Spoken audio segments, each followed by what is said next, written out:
So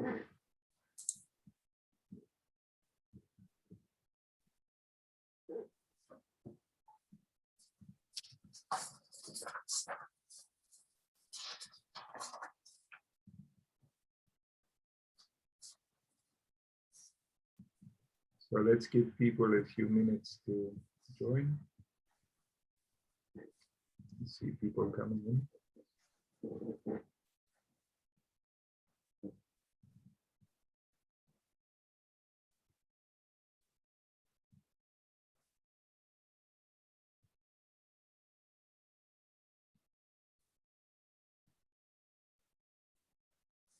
Okay, maybe we start.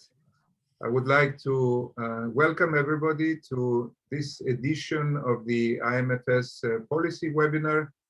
I'm Michael Kaliasus, and I will be moderating today's webinar. We are very happy to have with us today John Campbell from Harvard. John Campbell is the Morton and Carole Olshan Professor of Economics at Harvard University. He has taught there since 1984. He has served as president of the American Finance Association in 2005. This was a very memorable year for many of us working in household finance, because in his presidential address, John gave the name to the field. He coined the term household finance to describe what was then and what continues to be now a rapidly growing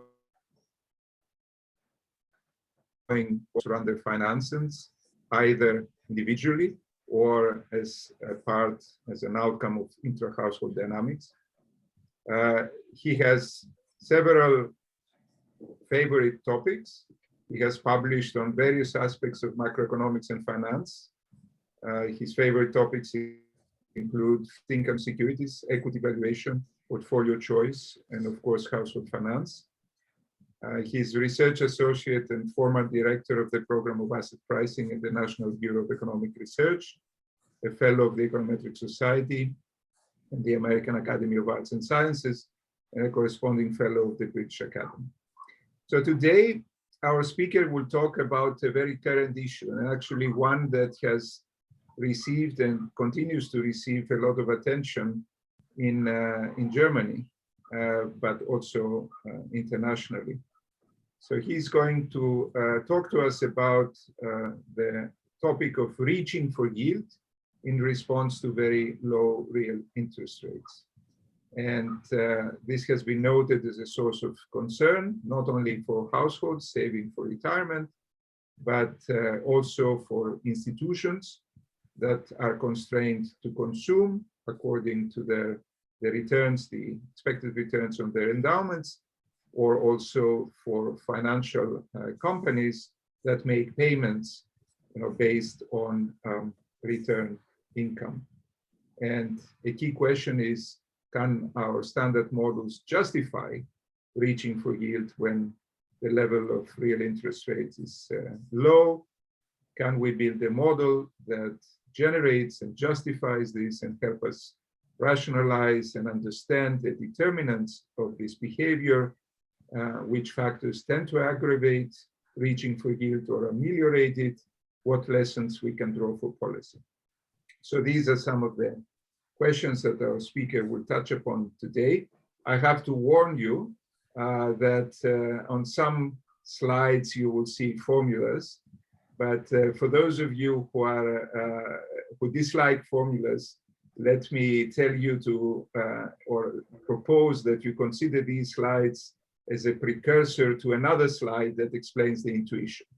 And John Campbell is great at explaining intuition, as I myself had the chance to find out when I was a fellow PhD student of his, but still he was teaching me graduate macro as an assistant for the course. Okay, final remark, administrative, please post questions on the Q&A function. I will be looking at them and I will try to pose those questions to John, but first we let him give the talk for about we address the questions. Okay, great.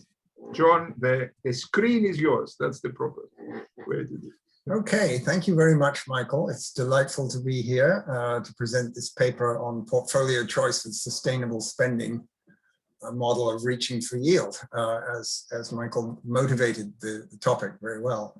This is joint work with a Harvard PhD student, Roman Sigaloff.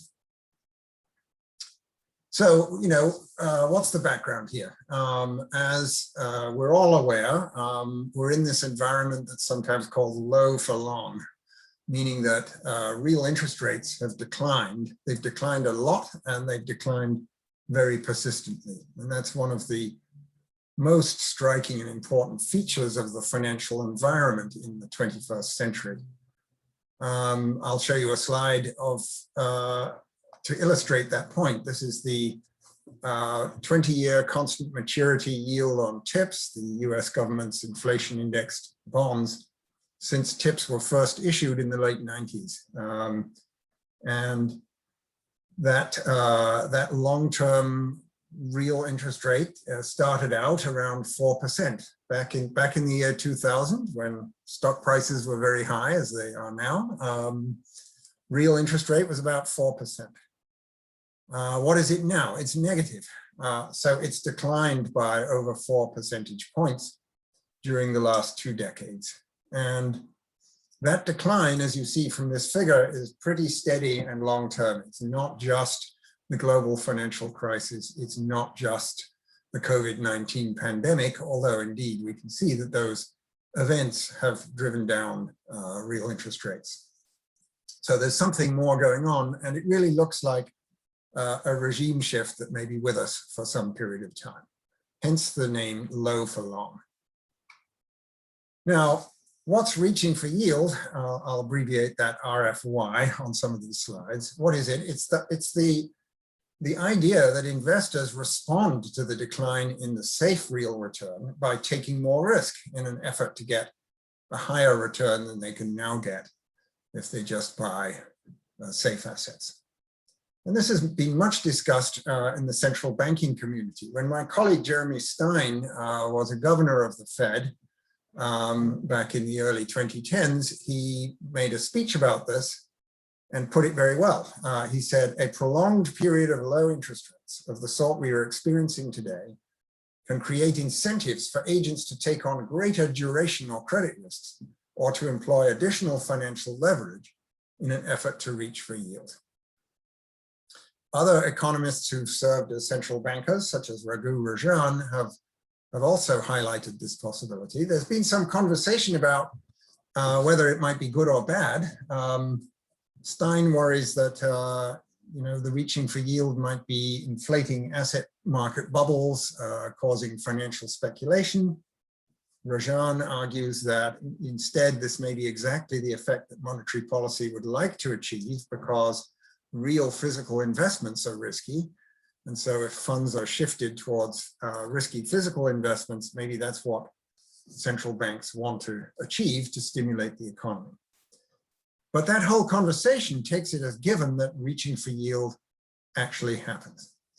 And the question that we ask in this paper is why would it happen? There's a theory puzzle, because standard finance theory does not predict reaching for yield. In the standard model, which is in every textbook, is taught in every course, risk-taking depends on the reward for taking risk. That's to say the risk premium, the extra return that you get for taking risk, and the amount of risk that is entailed in earning that risk premium, and the aversion to risk of investors.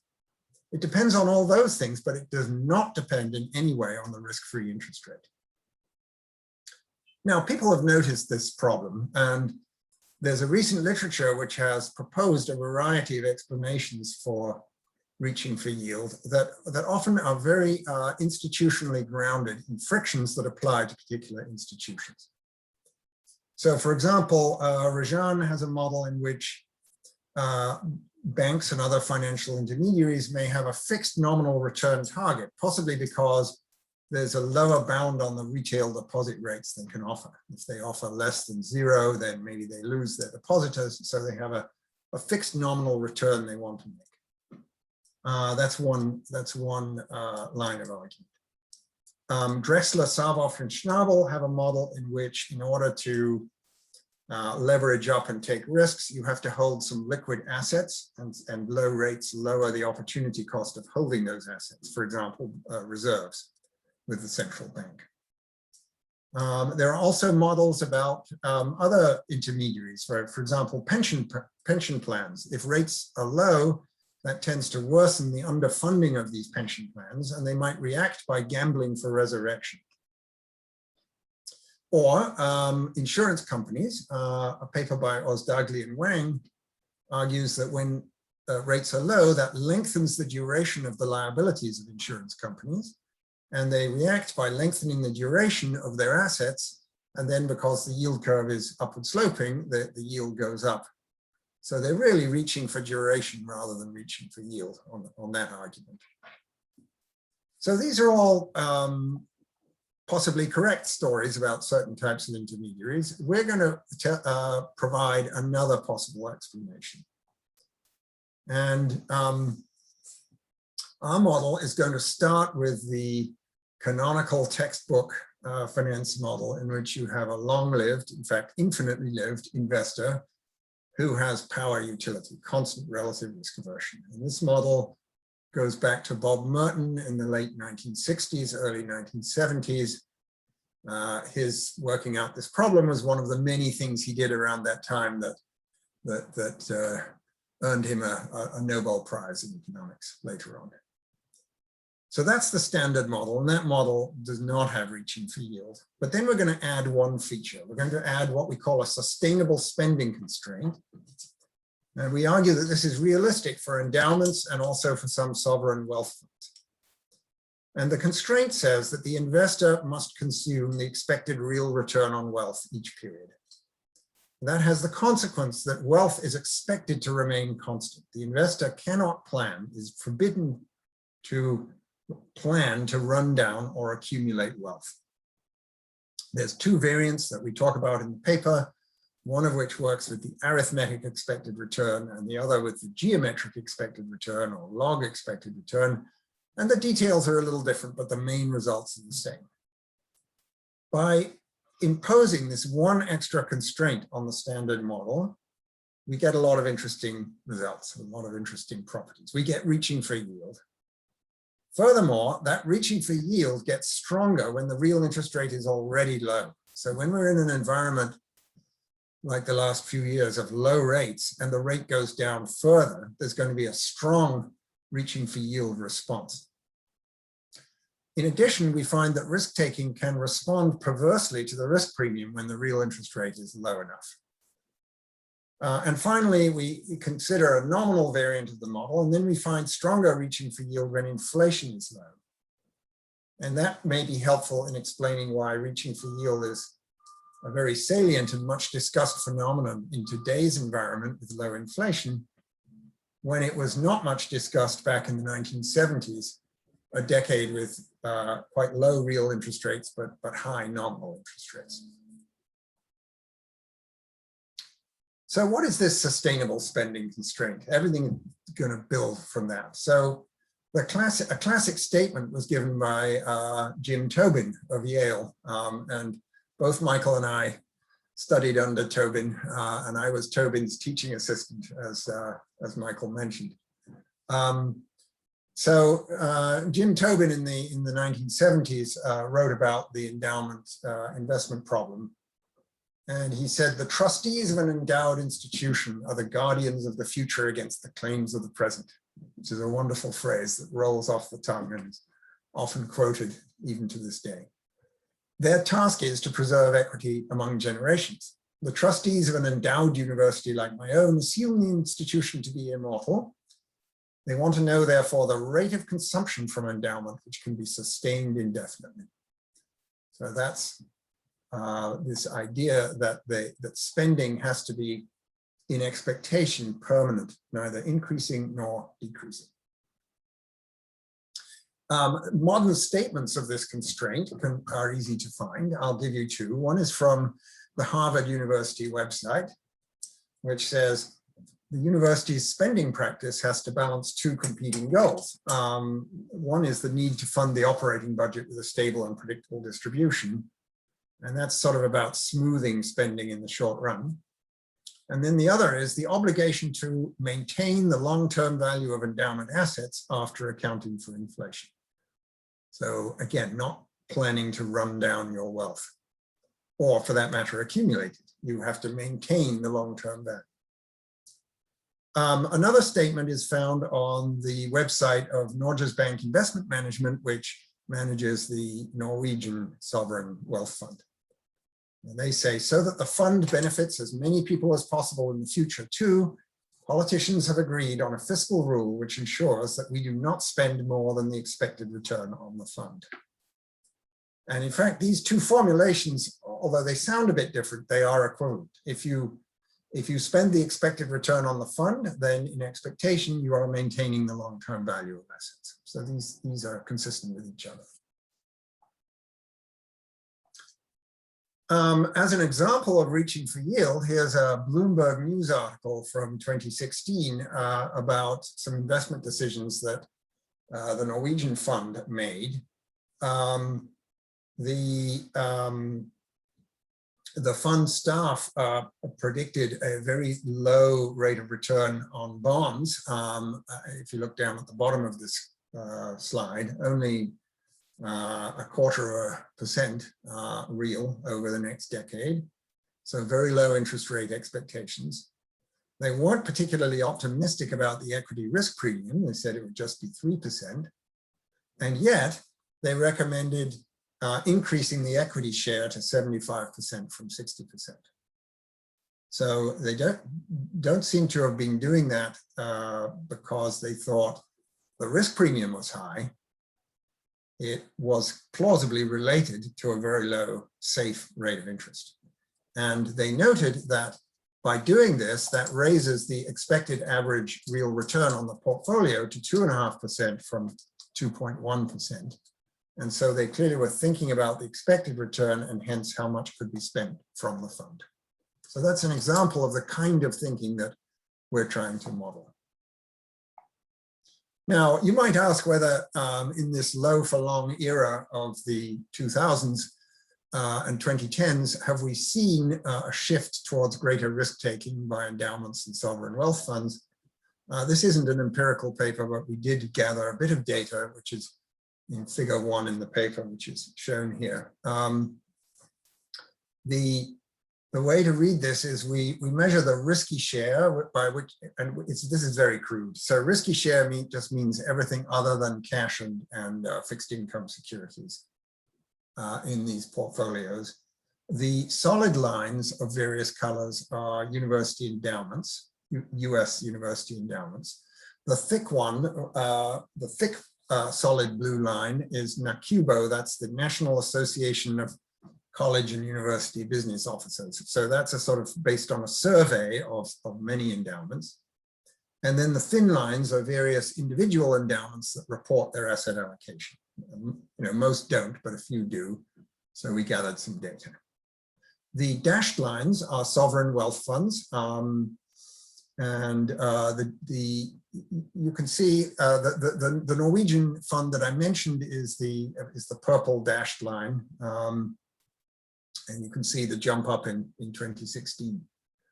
The general trend in these lines is up, with one notable exception, which is GIC, the Sovereign Wealth Fund of Singapore, which has shifted decisively in the opposite direction. But in general, the risky share among endowments and sovereign wealth funds has increased over time.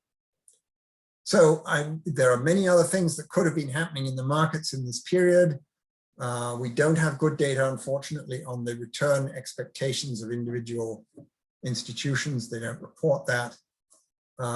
This is just suggestive evidence, but certainly it looks as if there's some element of reaching for yield here in the data. Now, this idea of a sustainable spending constraint can be applied to other investor types as well. So One situation would be trusts, where you have one party that gets the income, one party will get the principal in the distant future. And if the trustee is investing on behalf of the income beneficiary and there's a distant future date for principal disbursement, then the trustee might show reaching for yield behavior. More interestingly, I think one can think about individuals who have a behavioral reluctance to run down wealth by dissaving.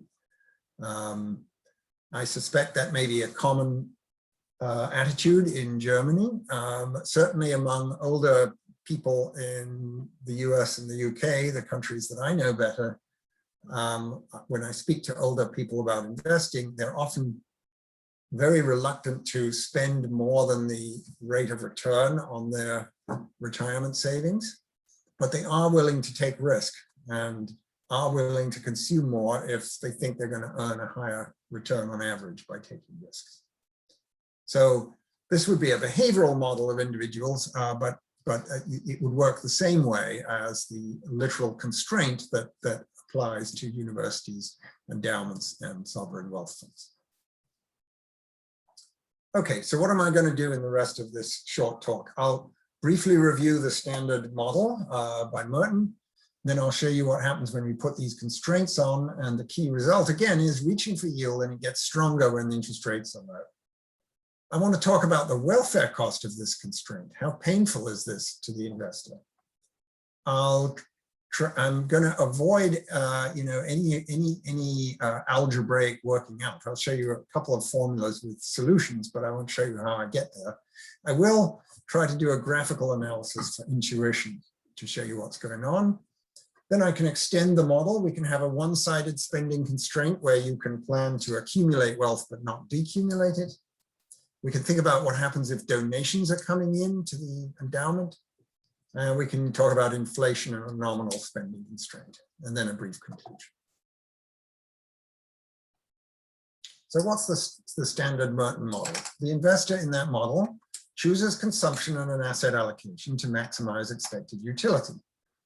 The utility function is a power function, so it has constant relative risk aversion, which I'll denote by gamma, Greek letter gamma for risk aversion, and time preference rate rho, so that's the rate of impatience.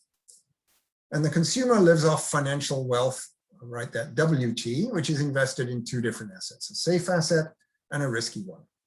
The risk-free interest rate in the model is constant. So I'm going to be talking about steady states, and I'm going to do comparative statics where I compare a world with a high interest rate against another world with a low interest rate. In the paper, we talk about a dynamic model where the rate can change from high to low, but that gets more complicated, so I'm not going to go into it yet. There's also a risky asset, and that has a risk premium mu, that's the extra return that you get by taking risk, and volatility sigma. And all of these returns are constant over time, so it's a very static model in that sense. We write the risky portfolio share as alpha, and the consumption wealth ratio, CT divided by WT, we write that as theta. And because the environment is so static, both of those things are constant. Alpha and theta are constant. We're just trying to find out what these constants are. Now, what's the solution to that model? The Morton model, the standard one. Well, we get alpha equals mu over gamma sigma squared. And that's a famous formula in finance, taught in textbooks. And it says that it's very intuitive. The risky share depends on the reward for taking risk, mu. If mu is 0, you don't take any risk. It also depends on risk aversion gamma. You divide mu by gamma, and then you divide by the variance, the amount of risk you have to take to get the risk premium mu. You could multiply through by sigma and say, it would say alpha sigma equals mu over gamma sigma, and that would just say that the risk in your portfolio, alpha sigma, is the Sharpe ratio mu over sigma divided by risk aversion. That's another way to state the same thing. Now, in the model, the consumption wealth ratio is a constant theta, so consumption and wealth grow at the same rate. And the expected or desired growth rate of consumption and wealth, that growth rate is increasing in the risk-free rate and decreasing in the rate of time preference. So the higher the safe rate of interest, the more you want your consumption and wealth to grow over time. And the more impatient you are, the less you want it to grow over time. Okay, so that's the standard model. But we ask, what if it's not possible to shift that growth rate of consumption and wealth in response to the safe rate? Well, things change. Okay, so let me first give you the arithmetic spending constraint. And with this constraint, it says the consumption wealth ratio has to equal the expected simple return on the portfolio. So theta, the consumption wealth ratio, is the risk-free rate plus the risky share times the risk premium. So RF plus alpha mu, that's the expected return on your total portfolio. And that's all you're allowed to consume. For each dollar invested, you can only consume RF plus alpha mu dollars. And then from the budget constraint, the expected change in wealth is 0. And this is what shows that the Harvard statement I read out and the Norwegian statement I read out, those are equivalent. Since the consumption wealth ratio is constant, the expected change in consumption is also 0. The only choice variable in the problem is the risky portfolio share alpha. So we're going to find the best possible alpha with this constraint. So we do that in the paper, and we get this sort of horrible looking formula. This is sort of, it gives me a headache to look at this. This is, strange looking. What is this thing? Well, if you sort of stare at it for a while, you realize it has some standard properties. So portfolio volatility still depends only on the Sharpe ratio. And the risky share is inversely related, although not inversely proportional, to the amount of risk sigma squared and the risk level of risk aversion gamma. All right, so that's fine, that makes sense. But there are some non-standard properties too of this formula. And what are they? Three properties. Number one, alpha is decreasing in the risk-free rate. So that means when the risk-free rate goes down, alpha goes up, and that's reaching free yield. When the safe return falls, you take more risk. Alpha is also convex, and that just means that when the riskless rate is low, the slope is steep, reaching free yield is strong. In addition, we find that alpha is an increasing function of the rate of time preference. The more impatient the investor is, the more risk they take. And then finally, we find that alpha is increasing in the risk premium, which would be the standard expected thing when the safe rate is positive. But the sign flips, alpha is decreasing in the risk premium when the risk-free rate is negative. So what's the intuition? Let me give it in words, and we'll look at some graphs later, but let me give you the economics of this in words. A lower risk-free rate or greater impatience lead the investor to want higher consumption, or if you like, lower marginal utility today, relative to expected future consumption. And in the standard model, that's achieved by dissaving, saving less or even saving a negative amount and running down your wealth. But with a sustainable spending constraint, you can't dissave. So instead, what you do is you take risk. And by taking risk, you can spend more today, which is what you'd like to do. And the negative consequence is now riskier consumption, but that's realized in the future. The risk doesn't affect you until later. And if you're impatient or the risk-free rate is very low, you don't care that much about the future. A lower risk premium then has both a standard substitution effect, take less risk, and a non-standard income effect, which is similar to that of a lower risk-free rate. And that's why we get this possibly perverse effect of a lower risk premium.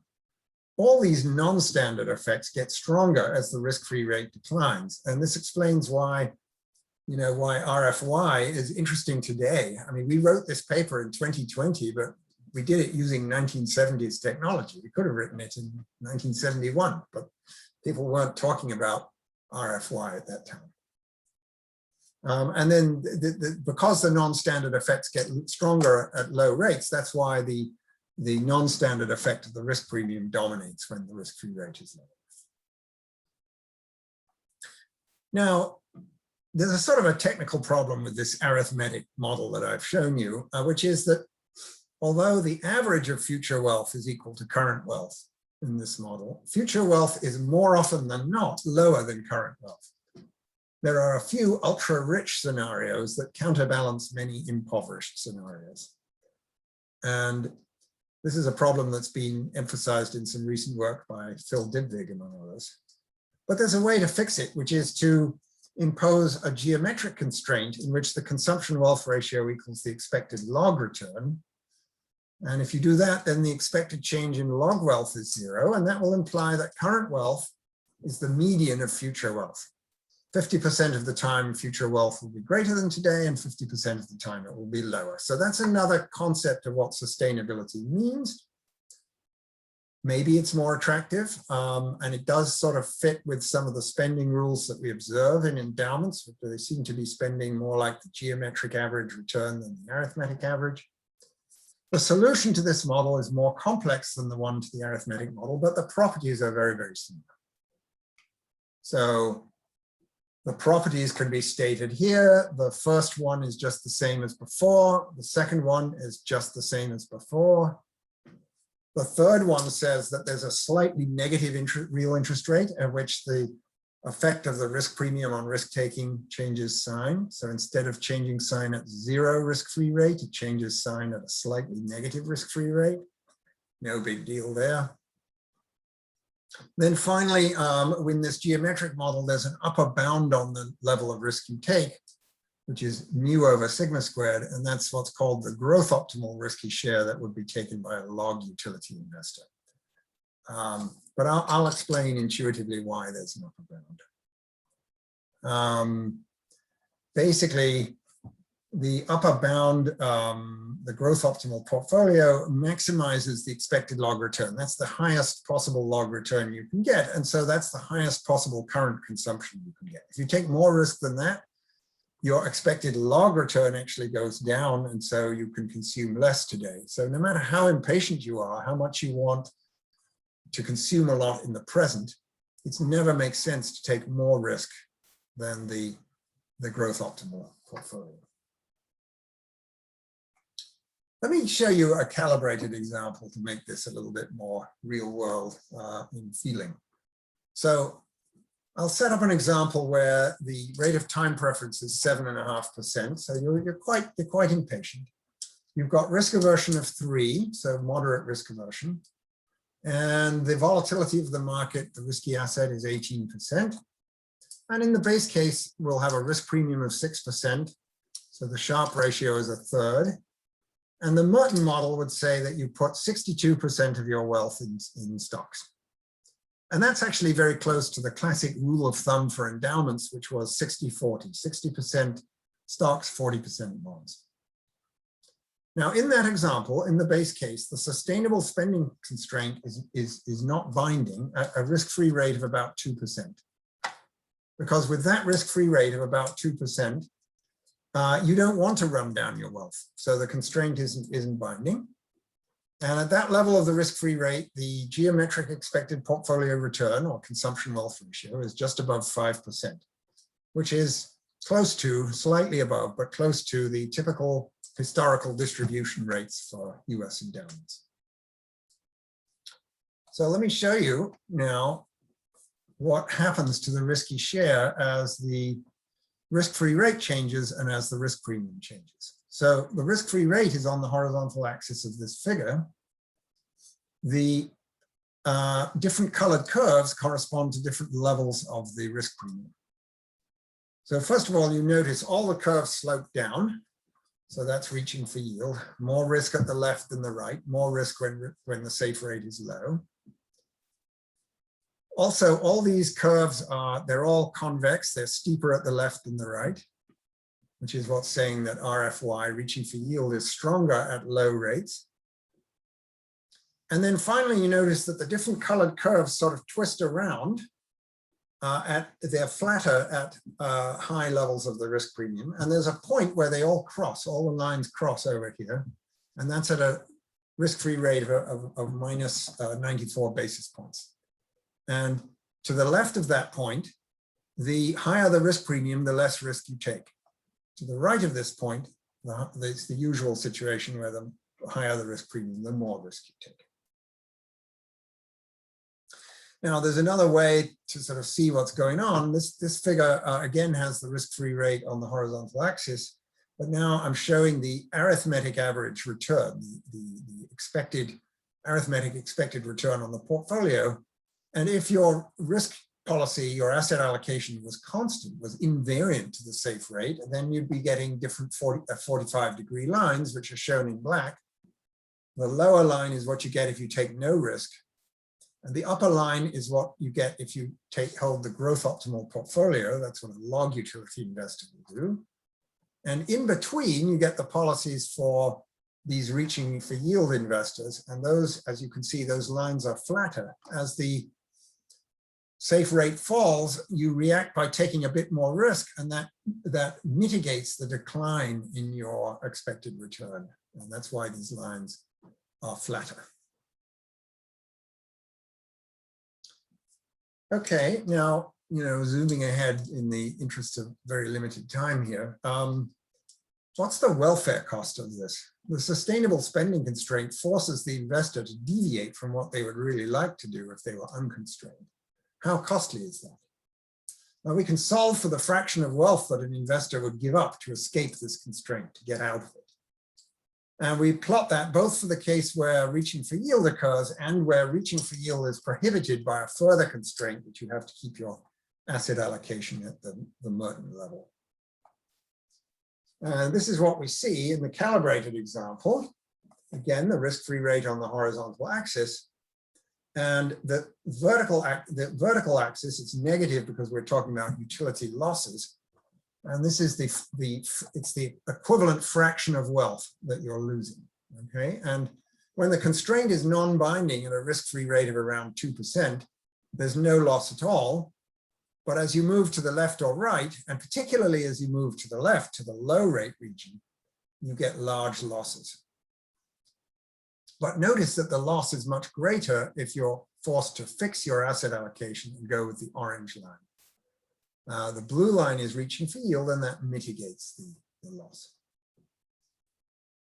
So the way I think about it is, I'm going to offer two conjectures. I certainly have no proof of this, but two potential interpretations of the world. It could be that universities and sovereign wealth funds agreed on sustainable spending constraints with their donors at a time when, back in the late 20th century, when we had modestly positive risk-free rates and very low risk-free rates of the type we have now were regarded as extremely unlikely. Donors may have been concerned that the university would spend all the money and use it all up, and the university may have promised not to do that. And that perhaps wasn't a very costly promise at the time, because the university was patient enough not to want to run down the fund anyway. But of course, we've now got into this low or negative rate environment where it is costly. And reaching for yield is the response. Reaching for yield, of course, reduces the welfare cost if you are in the low rate regime. And it could be that my second conjecture is that endowments retained control of portfolio allocation rather than promising donors to fix their risk taking as a sort of safety valve to mitigate the welfare cost of the sustainable spending constraint. In the event, they may have thought it was an unlikely event at the time, but in the event that the economy enters a low interest rate regime.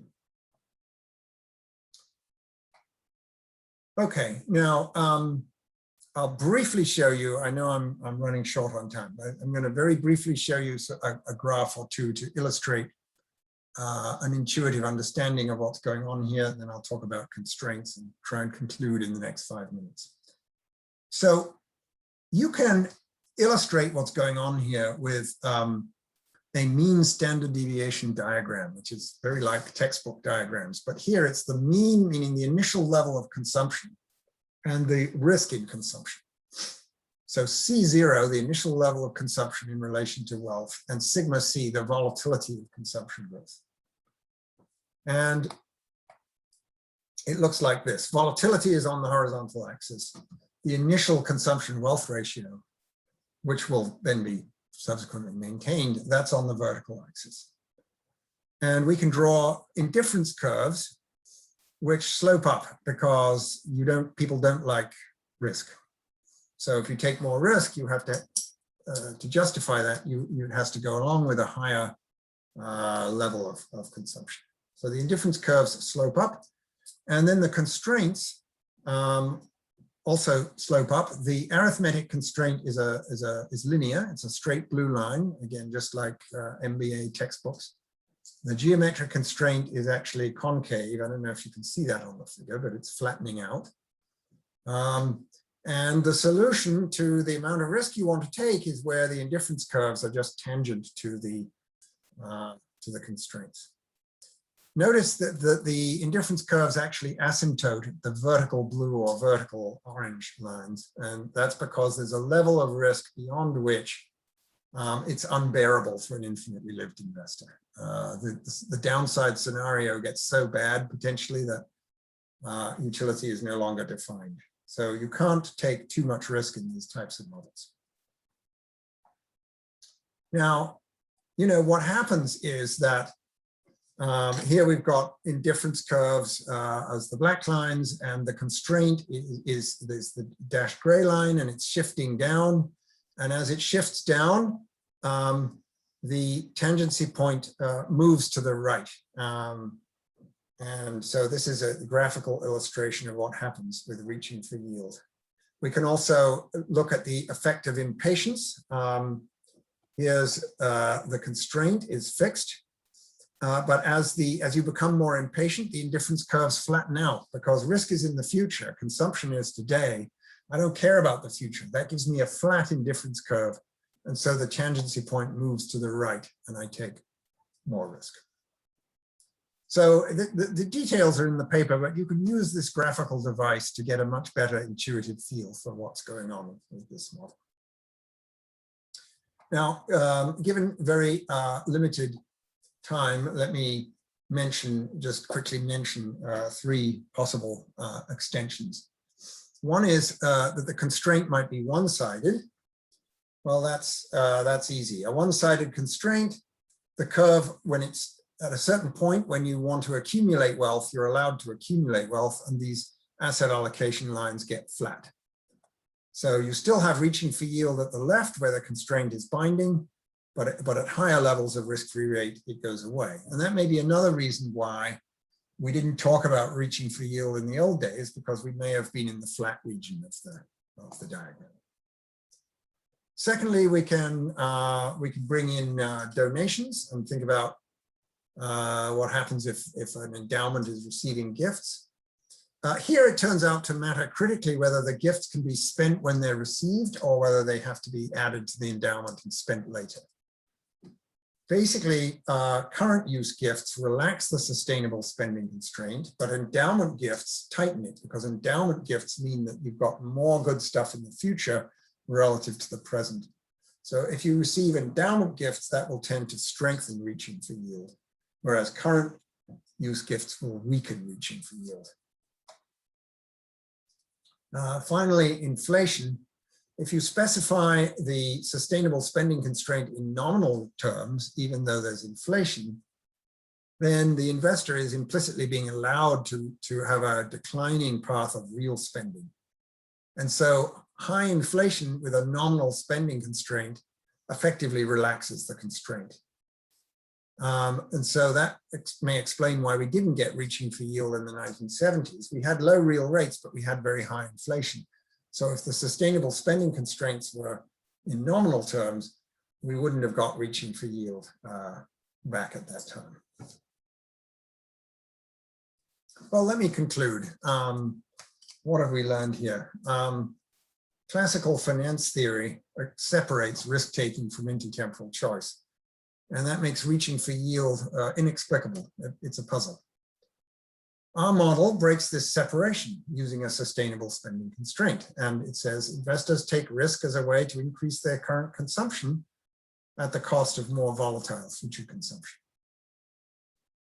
I do just want to conclude by mentioning a series of papers by Adriano Rampini and Vish Viswanathan, which are similar in spirit, different in mechanism. They also break the separation of risk-taking from intertemporal choice.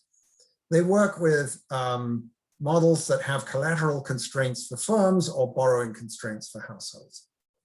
So they think about hedging decisions by firms. And if hedging requires you to put up collateral to establish the hedge, then it uses up a scarce resource. You have less collateral available to borrow for investment, for example. So constrained firms won't hedge because they don't want to use up their collateral.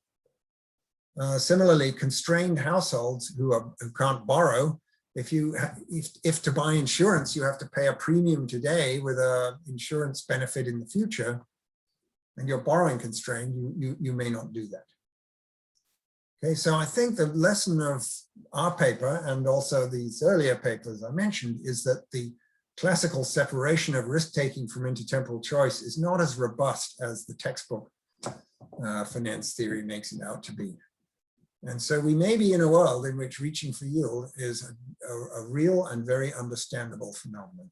And let me stop there and see what your questions and comments may be. Thank you very much, John. This has been extremely clear and I think very much thought-provoking. Let me go to the questions. Let me first encourage our audience to post questions. We have John with us for some more time today, so please feel free to post questions. You know, Thilo Duysen wants to know if you have thought of how things might change if you switched to a finite horizon model. So how much does the infinity of horizons influence, you know, your conclusions here? Well, I think, you know, if the horizon is a long way away, you know, finite behavior sort of converges to the infinite model. So I think, you know, a long enough horizon is going to look very similar. One difference would be that in the finitely lived model, utility is well defined for any level of risk. So I had that asymptote where I said there's a level of risk that's unendurable for an infinitely lived investor. That would not be true in a finitely lived model. You can always deal with any amount of risk if you're finitely lived. But other than that, I think I would expect everything to go through pretty much the same. Raymond Maurer wants to know what happens if the time preference rate is 0. I don't think anything in our model requires a positive rate of time preference. There's always a condition in these models that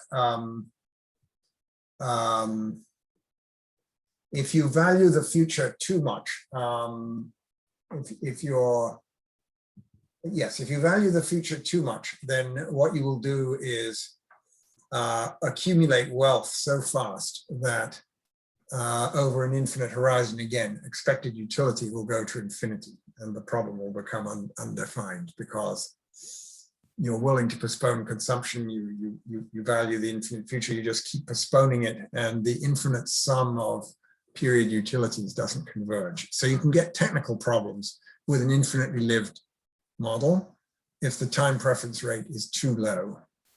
But nothing in the structure we've got here requires a particular rate of time preference. Sönke Simpson asks what happens if risk is defined as deviation from target consumption, then the risk-free rate becomes extremely risky. So I guess it depends. It depends how the target is set. And there are different models of target consumption. I mean, for example, I years ago wrote a paper with John Cochrane where we had habit formation utility, where we said that there's a habit level and utility is only achieved by consuming more than that. And what that does is it gives you effectively time varying risk aversion. So that would be, that's a model with a dynamic target. If you have a fixed liability or a fixed level of consumption that you must finance, then in models like the one in this paper, the solution takes the form of fund the fixed essential consumption at the risk-free rate. You essentially, and this only works with a positive risk-free rate, but suppose the risk-free rate is 2% and you have $100 of required consumption, then you have to put 100 divided by 2% into the risk-free asset so that you get a stream of risk-free income that delivers that. And then whatever else is left over gets invested following the Morton rule. So you could take a model like that and add the sustainable spending restriction to it, and it would look very similar. Andrea Modena, thanks a lot for the great presentation. How does your model relate to a perhaps more traditional model with ARA utility, say in which the consumption subsistence level equals the expected growth rate of consumption? Right, okay, so again, a question about sort of subsistence modeling. I think I might refer to I should mention another very classic paper by Phil Dybvig from the mid-90s, and he has a Morton model in which there's a different constraint. He calls it the ratchet constraint. Basically, you can increase consumption, but you can never reduce it. So in that model, as I mentioned before, you at any level of the subsistence consumption, you must invest in the risk-free rate enough to fund that. But in addition, there's a new decision in his model, which is when do you increase consumption, knowing, of course, that increasing consumption will force you to shift more money into your safe fund to support your higher required consumption level. So it's a dynamic model with dynamic asset allocation and infrequent upward adjustments of consumption. So the difference is that in his model, it is absolutely forbidden ever to cut consumption. But if you observe endowments, that they do cut consumption. I mean, when the market declines, the universities cut their budgets, and they know they're going to have to do that. And donors understand that there is risk. So when donors make gifts, the university doesn't promise them never to cut the spending that can be made from the gift. The university just promises to not run down the gift deliberately. So that's why we think our constraint, which is actually a little bit easier to analyze than the Dybvig constraint, we think our constraint also has an element of realism that is missing from that other model. But certainly there are many variants of this, and it's interesting to explore them. You know, also in policy discussions and in public discussions, sometimes the argument is made that yes, low interest rates are a problem for people who are trying to generate, you know, to save for retirement, but they are very good for borrowers, right? So borrowers can build up their assets more. Now, you have this extension. I mean, in your benchmark model, I mean, this is not the case you're considering building up wealth, but you have this one-sided constraint, right? Where wealth is going to be built up. And, you know, maybe it could, you know, one could say, okay, at a time when, or at a phase, you have an infinite horizon model, but at a phase where there is some accumulated wealth and it's a matter of building more up. But also it could be, you know, for a young agent, you know, at the start of this problem, you know, maybe there is borrowing in order to, you know, build some wealth to get the house or something like that. How far do you think your model could help us understand, this trade-off of low interest rates on the saving side and low interest rates on the borrowing side. And, yeah, that's an interesting question. I mean, there are. I think yes, there clearly in any reasonable life cycle model, there's a wealth accumulation phase and a decumulation phase. One of the mysteries, of course, at least in US data, is that older investors are mysteriously reluctant to run down their wealth. And there's a whole, especially the rich ones. Right. And of course, you may, the rich investors may be taking a dynastic view, right? They may want their children to spend, or they may simply want to, leave a vast fortune to philanthropy. So, the very rich maybe need to be modeled in a different way. But there's slow wealth decumulation by older households in the US, even at much lower levels of wealth. Some people argue that's related to our crazy healthcare system in the US. And it would appear that in some European countries, older people do run down their wealth a little more, which would be consistent with that.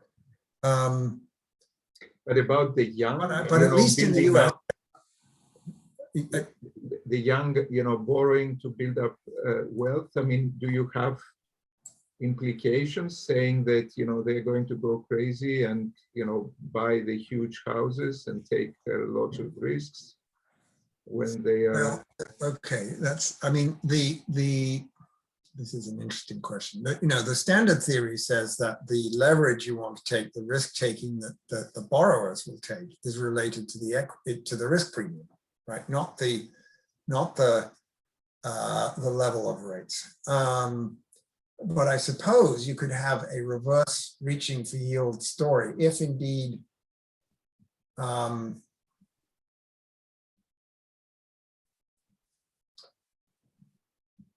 Suppose that you are a young person saving for a target level of wealth. It might be for a house, for a down payment on a house, or it might be saving for the endogenous retirement decision, right? That you retire when you have enough wealth to do so. If rates are very low, it makes it very hard to reach the target. And you may then reach for yield in response. And I haven't thought through, I mean, I think you'd want a model with a fixed future target date. Well, you'd need a fixed target level of wealth, and then your utility depends on how long it takes to get there. And I could imagine that you could get reaching for yield in that circumstance too. I just haven't thought that through, but that's actually quite an interesting direction to go. Okay. Raymond Maurer, can you include illiquid assets, real estate, in the model? Wow, illiquid assets.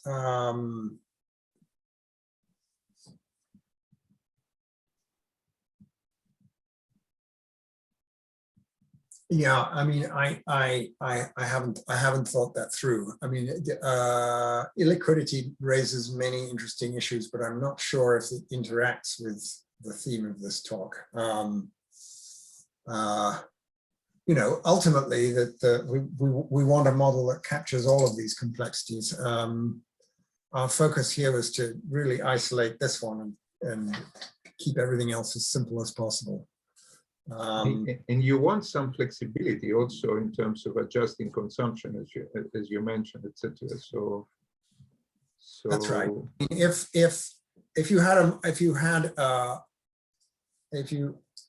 Well, I mean, in the model, the constraint says you can only consume the expected return. Now, that would be consistent with a model in which the risky asset is completely illiquid, but its dividend or rent or whatever its stream equals its expected return. In fact, it is in your model, I think it is completely liquid. You're not allowed to touch it, so to speak, right? You're not allowed to touch the principal, yes. Yes. So provided that the expected return can be taken out as a dividend, Precisely. right? Then this asset can in fact be completely illiquid. Yes. Because you're never wanting to add to it or subtract from it. Yes. Precisely. Okay. There's another question from Philo Doyson. Is a wealth tax simply modeled as subtracting it from a safe interest rate, or how is it included in your model, or how could it be included in the model, a wealth tax? Yes, a wealth tax would be indeed that would subtract from the safe interest rate, and it would therefore contribute to reaching for yield, which is an interesting policy point. I mean, this is actually one of the arguments that's sometimes made in favor of a wealth tax as opposed to a capital income tax. So people say, look, the capital income tax penalizes people who earn a high return, people who make productive investments, who are skillful investors, or of course, just they make a higher return because they're willing to take risk. They have to pay more in tax than people who simply earn the safe rate. A wealth tax, on the other hand, is levied on everybody, regardless of the rate of return. So it's equivalent to subtraction from the safe rate. And so, indeed, a wealth tax will contribute to reaching for yield relative to a capital income tax. And that's a very good point. Thank you for bringing that up. So that's very nice. So normally, I would say at this point that we made you work hard and a very nice dinner awaits you, but I cannot say that. I cannot say that. We have to, promise that in the future if we catch you in Europe and if conditions improve. But this is a good time, I think, to end this webinar, this policy webinar. I would like to thank you, John, for an extremely clear talk, very thought-provoking presentation, and you saw the fruits of that, all the thoughts that were brought up and the questions that were brought up. I want to thank the audience, and especially those who contributed their questions, for their participation. And the appointment is for the next IMFS policy webinar, and please keep an eye on the IMFS website for that. Okay, thanks to everybody. Thank you very much. Okay, thank you, John. See you all. Thank you.